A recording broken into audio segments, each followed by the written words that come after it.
Hi, everyone. Welcome to Conversations with Nicole. I am delighted to share investigator Vicki Rains' story with you today in this episode. She's an investigator assigned to the Missing Persons Unit in the Richland County Sheriff's Department in South Carolina. She's also one of several officers featured in the Netflix series Missing, Dead, or Alive. Vicki, I'm so excited to have you as my guest today. Welcome.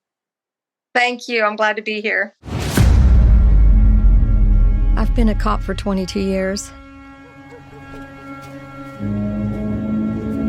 Nothing really surprises me. Hey guys, that back door is open. But the idea that you can save someone before they come to harm? Hey. What is that? That's why I want to work missing persons. I've got a new case. David Taylor. He just won the lottery. 10-year-old Mamira Watson. Sierra Stevens. Every second that passes, this child is suffering. 1,500 people go missing in the U.S. every single day. It's not over until you find the person or you find their body. This has so much blood on it. I am so sorry. It's starting to look like a homicide. Do you think he may have done something to her? He is freaking me out. You don't run because you're right. You run because you're wrong. All these cops accused me. Did you kill your mom? I refuse to go quietly into that good night, man. These are not just cases. They're people. Amira, we're never going to stop looking for you. You need to keep going. It's like an obsession. Oh, I think that's her. I think that's her.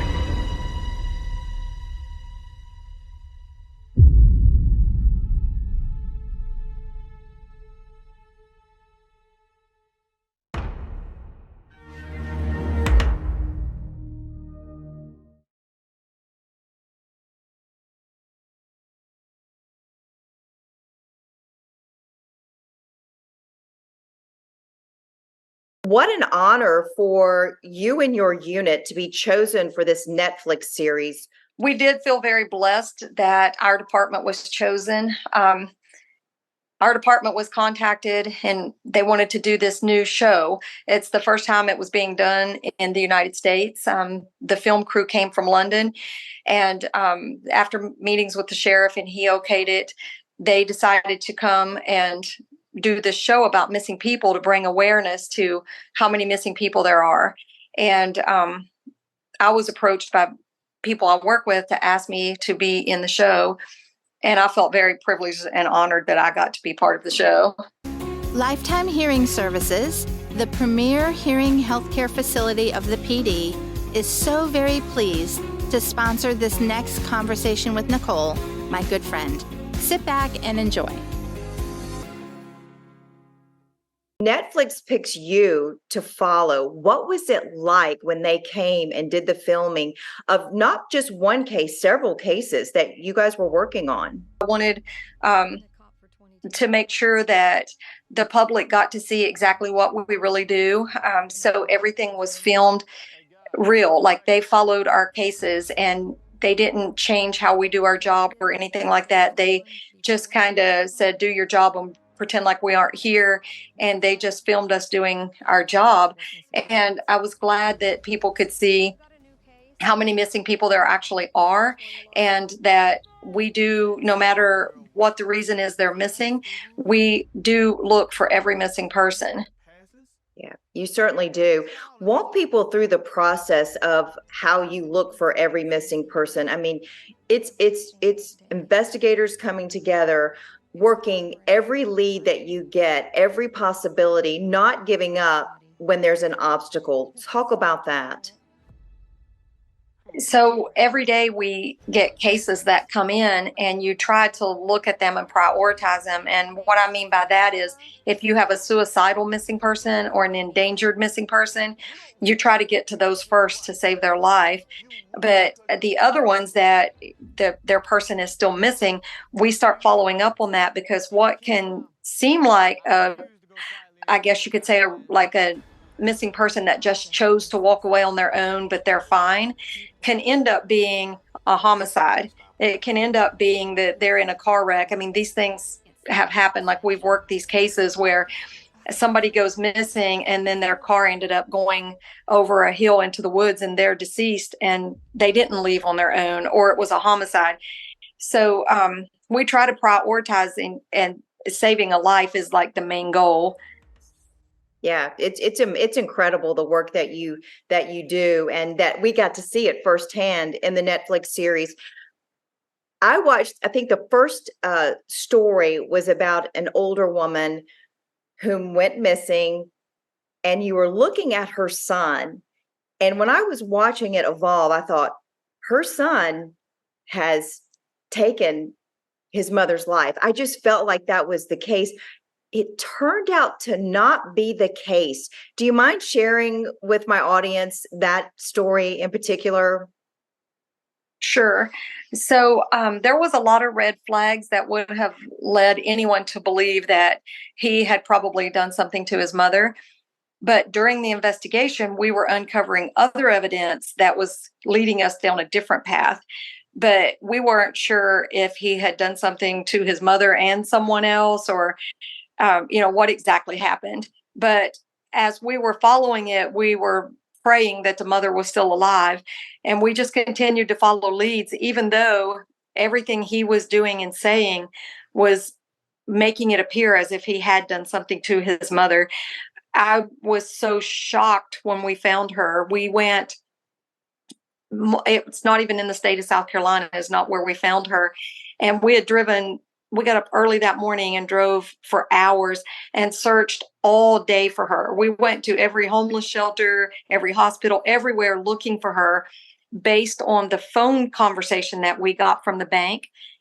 We went to look for her. We could not find her. It was really late, and I had to be up the next morning to do like a presentation. So I had to drive back.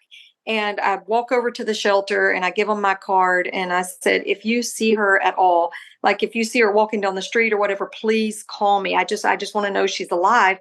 And I had her driver's license and her bank information and everything with me, because she couldn't get into a shelter because she had no ID. She couldn't get to her money because she left with nothing. I had all of that with me and I just couldn't find her, and I was devastated.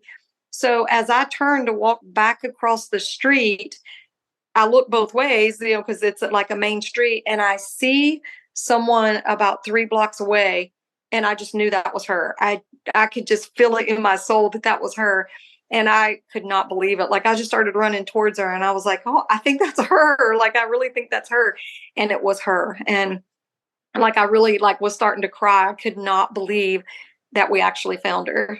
And Netflix captures that so brilliantly. I mean, I felt like I was really in the moment with you. You were going, I think I found her. I think I found her. And it's her. And y'all were sitting there like on a curb, if I remember correctly, and you're talking to her and you're just like, I'm just so glad you're alive. And we just felt, and you felt for her because she had been through so much. And I can only imagine what your heart and soul must have felt to know, thank God she's alive.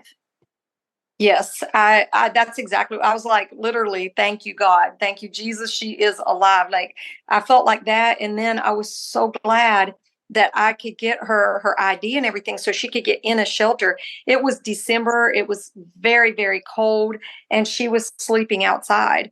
So I felt horrible about that. So I was like, at least we can get her in a shelter. So we did not leave that night until we got her into a shelter.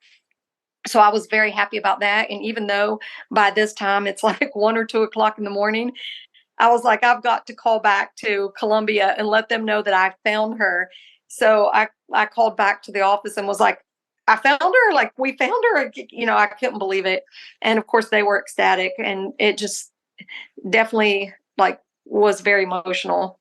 Yeah, I mean, to me, missing persons cases, the emotions have to be all over the place as you get these glimmers of hope, and then you sink back when something doesn't work out. I mean, how do you maintain, you know, I guess a sense of calm, or trying to not uh, let your emotions take over to the point where you can't do the job, I guess would be the best way to describe it.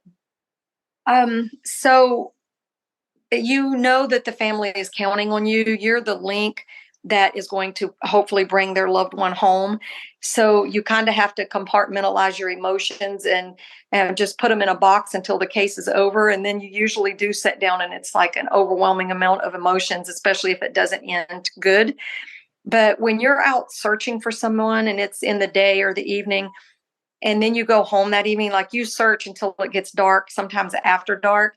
And when you go home, you can't sleep because you're thinking, what if they were like, right there? What if I would have searched, a little further? Or, you just, because you don't know when you're searching. So you always feel like you're not doing enough. And then you always question yourself, like, well, maybe and so you're laying awake at night thinking, I got to do this tomorrow and that tomorrow. And then you go tomorrow and you do those things. And the whole time you're searching, you want to find them, but you want to find them alive, but you don't know what you're going to find. So a lot of times it is very like your adrenaline is like, oh, please let them be alive when I find them, or please let me find them. Even if they are deceased, the family still will have closure. Sure. And that was the case with one gentleman who ended up, you were actually searching and searching. He had this lottery ticket that was in question about where was the lottery ticket he had gotten, and his case did not end well. No, and that case was very hard for me because the family relied on him so much. Like he was the sole breadwinner, and they really felt very blessed to be getting the money from the lottery. And we couldn't even find the ticket. But as we're searching for him, we took canine out, we took air support out, everything to try to find him. And I came home that evening and I'm thinking, where else could he be? And like, because we had really no leads. Right. So it was very like you just wanted to jump up the next morning and go start searching. But thank God we were able to work with the Lottery Commission. It took about 6 months, but we were able to work with the Lottery Commission and get the family the money. Great. Yeah. Yeah. That was an unfortunate circumstance as to, how it all did end up. But the point is that you never gave up. Your team never gave up. And that's what makes your team so special. And that's what makes people who are involved in missing persons cases so unique and special, is that they are consistently working on the case. What should someone do if they find themselves having a loved one or a dear friend that goes missing? Walk me through that process. As soon as they realize their loved one is missing, contact law enforcement, because those first hours are very crucial to finding that person.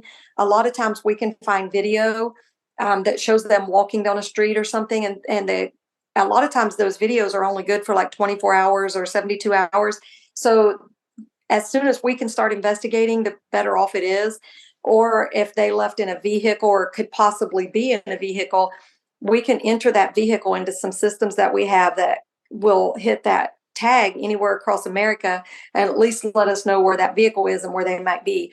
So as soon as they think their loved one is missing, contact law enforcement. And even if they end up not actually being missing, that's okay. That's the best possible outcome. It's not a problem. Like a lot of people will say to us, well, I didn't want to bother you because they hadn't been missing very long. It's not a bother. We want to find your loved one, and we want to find them as soon as we can. Yeah. And technology has really changed, I'm sure, a lot of how you operate. Yes, definitely. With a lot of social media actually helps us. Like we put things on social media. saying, have you seen this person, contact this number. And then as far as like, how we can ping phones and things like that, and track vehicles and things, like technology is definitely very helpful. Now, you obviously have to be a special person to be in law enforcement in general, but to be in the missing persons unit even more so. Why do you think you keep going down that particular avenue in your law enforcement career? Because you had an opportunity to go back to the homicide division or elsewhere. Leslie Kirby, that's me, and Nicole go way back over 30 years. I was just beginning my career as an audiologist, and Nicole was a new news reporter way before she became a beloved news anchor. She has always professionally supported my hearing healthcare practice, and I am so very excited to be her first ever Conversations with Nicole sponsor. That's what we should all do, support one another, and that's just what my Lifetime Hearing team does with all of our patients. We make lives better and easier with communication so that people can love life, enjoy the grandchildren, enjoy church, enjoy TV, and hear the I love yous that mean so much. Offering the best in Belltone hearing aid technology, as well as providing cochlear implant solutions, we have become known as the PD's premier hearing healthcare facility, with having evaluated more than 52,000 ears to date. With national award-winning services, call us for your on-time appointment. If you can reunite a family with a loved one, that is such an amazing feeling, because when they get their loved one back, like, you can also feel how excited they are. And it's like, it was amazing to me to reunite families or find people that were alive. It's also a wonderful thing to get justice, like for a homicide victim and their family, but to reunite someone who has a missing loved one is like an overwhelming, like, you're just thanking God, like, you've reunited that family, and that was just a feeling that I'd never felt before. That's awesome. Yeah, I can see exactly why you would want to continue in that unit as well. So let's talk a little bit about Netflix season 1 has uh, debuted. People all over the world are watching you and your other officers do some great work in law enforcement. What's next there? What can you tell me about what's next? So when they filmed season 1, um, it was the first time they had made a show like that. So they were not sure how it was going to go, how the public was going to receive it. They were hoping it would be, wonderful. That's what their plan was. But they kind of left it open ended at the end of the show, because, just in case. So at the end of the show, when Captain Jackson walks up and says, "Vicki, we have another case," that is how it ended. So now, after it has been out, we've been told that season 2 is in the works, that they, got all of the analytics and everything. However, Netflix does that to determine if they do a season 2. I guess the public wanted a season 2 and more episodes. So that is in the works at this time. You excited? I'm very excited. The film crew was amazing, and just seeing all across the world, people were contacting me and telling me their experiences with missing persons. Sadly, some of them still have missing persons, but they were saying how they felt about law enforcement and how they could see what all law enforcement actually goes through on a missing person, and how, like, the officers really care and how much work goes into it. And so I was very glad that the feedback that I got from all of the people across the world was very positive, and that really touched my heart, and that they would have hope that maybe one day their loved one would be found. Right. I was thinking about that, how unfortunately there have been some situations where law enforcement is shown in a bad light. When I watched this, I thought this really shows the stories of law enforcement who truly care about the people and the communities in which they serve. You truly are the men and women in blue that love serving and protecting and caring about their fellow mankind's, and I thought about that as I watched the Netflix series, and I thought it's really good that people can see that, because you are the good. You are the good in the men and women in blue. And I'm thankful that Netflix was able to show others that. So I know that had to make you feel good to get that good feedback, and for people to see how hard you guys work and how much you genuinely care, because that really is the bottom line, caring, isn't it? It really is. And I was very happy that Netflix showcased that. When they were filming, we had no idea what it was going to be like. We didn't get to see it. We saw it with the rest of the world. But I thought they did a great job with that, and I was very glad about that. When I many years ago was a training officer, I used to train, and I would tell the officers, when you get on scene, don't say I'm the police. They know you're the police. They called you out there. They need your help. Like what you do in that short period of time that you're on scene, you will leave and go to another call and go home that night, but that is their life. The decisions you make while you're on that scene affects their life. And I wanted officers to learn that from the beginning of their career, and treat people that way, because they're calling you out there to help. They're relying on you to help them.